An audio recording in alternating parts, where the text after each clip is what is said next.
हिमाचल के 118 सरकारी स्कूल अब सीबीएसई से संबंध, मिली मंजूरी। राज्य सरकार की ओर से सीबीएसई से संबद्धता के लिए अनुमोदित 130 सरकारी वरिष्ठ माध्यमिक विद्यालयों में से 118 स्कूलों को सीबीएसई की मंजूरी मिल गई है। शेष विद्यालय विभिन्न चरणों में हैं। शिक्षा निदेशक आशीष कोहली ने बताया कि संबद्धता प्रक्रिया को चरणबद्ध और सुव्यवस्थित तरीके से लागू किया जा रहा है ताकि बुनियादी ढांचे, शैक्षणिक संसाधनों और प्रशासनिक व्यवस्थाओं से जुड़े सभी मानकों का पूरी तरह पालन सुनिश्चित हो सके। उन्होंने कहा कि इसके लिए शिक्षा निदेशालय और उप निदेशक स्तर पर अलग से सीबीएसई सेल स्थापित किए गए हैं। स्कूल स्तर पर प्राचार्य और तकनीकी सहायकों को ऑनलाइन डेटा अपलोड, दस्तावेज सत्यापन और संबद्धता प्रक्रिया के संबंध में विशेष प्रशिक्षण दिया गया है।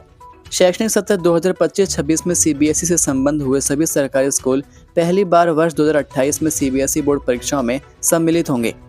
उन्होंने बताया कि शैक्षणिक सत्र 2026-27 में कक्षा 10वीं और 12वीं में प्रवेश लेने वाले विद्यार्थी बोर्ड परीक्षा शिक्षा बोर्ड धर्मशाला के माध्यम से ही देंगे।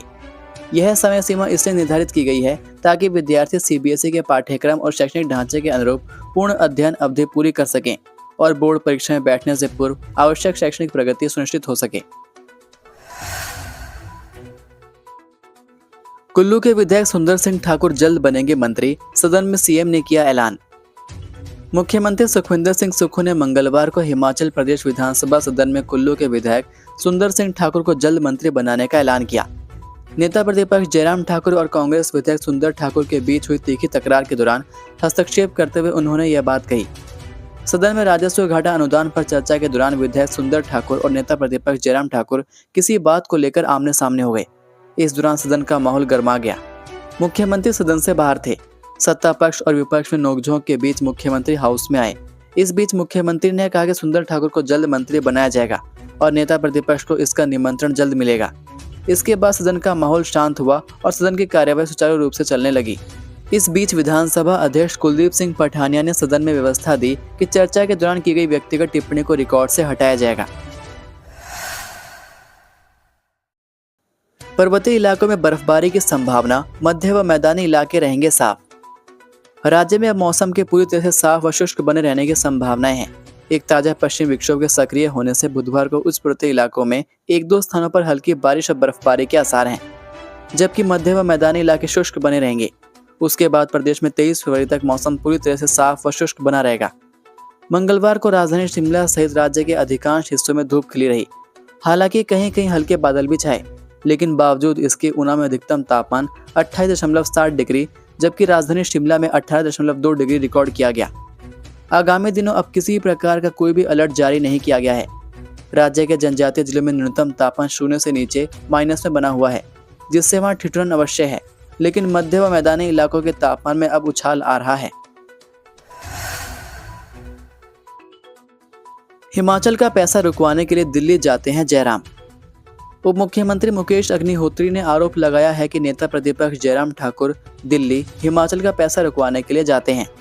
उन्होंने कहा कि राज्य की 55,000 करोड़ रुपए के राजस्व घाटा अनुदान रुकने के बावजूद नेता प्रतिपक्ष ने अफसोस तक नहीं जताया है। उन्होंने आरोप लगाया कि पूर्व भाजपा सरकार के समय केंद्र से 70,000 करोड़ रुपए मिलने के बावजूद कर्मचारियों के एरियर का भुगतान तक नहीं किया गया। उप मुख्यमंत्री मुकेश अग्निहोत्री विधानसभा में नियम 102 के तहत आरडीजी के मुद्दे पर चर्चा में भाग ले रहे थे तथा इस दौरान उनके निशाने पर नेता प्रतिपक्ष रहे। उनके इस दौरान भाजपा विधायक विक्रम सिंह के साथ भी तीखी नोकझोंक हुई। उन्होंने आरोप लगाया कि केंद्र सरकार की तरफ से राज्य को कमजोर करने की कोशिश की जा रही है। इसके तहत पहले जीएसटी की एवज में मिलने वाली राशि को बंद किया गया तथा अब बिना बताए आरडीजी पर रोक लगाई गई है। सीएम की नादौन छोड़ देहरा पर नजर, भाभी ने फंसाया पेच, नहीं मिल रही सुरक्षित सीट। हिमाचल प्रदेश विधानसभा के भीतर और बाहर राजनीतिक पारा चढ़ गया है। नेता प्रतिपक्ष जयराम ठाकुर ने मुख्यमंत्री सुखविंदर सिंह सुक्खू और उप मुख्यमंत्री मुकेश अग्निहोत्री पर सीधा हमला बोलते हुए दावा किया है कि प्रदेश की सत्ताधारी सरकार अब विदा होने की कगार पर है। जयराम ठाकुर ने कहा कि कांग्रेस नेताओं को अब चुनाव लड़ने के लिए जमीन नहीं मिल रही है। खुद सीएम सुक्खू अब अपनी पारंपरिक सीट नादौन को असुरक्षित मान रहे हैं और नई जमीन तलाश रहे हैं, लेकिन वहां भी उनके लिए राह आसान नहीं है। जयराम ठाकुर ने विधानसभा के बाहर कहा कि मुख्यमंत्री सुखविंदर सिंह सुक्खू अब नादौन से चुनाव नहीं लड़ना चाहते।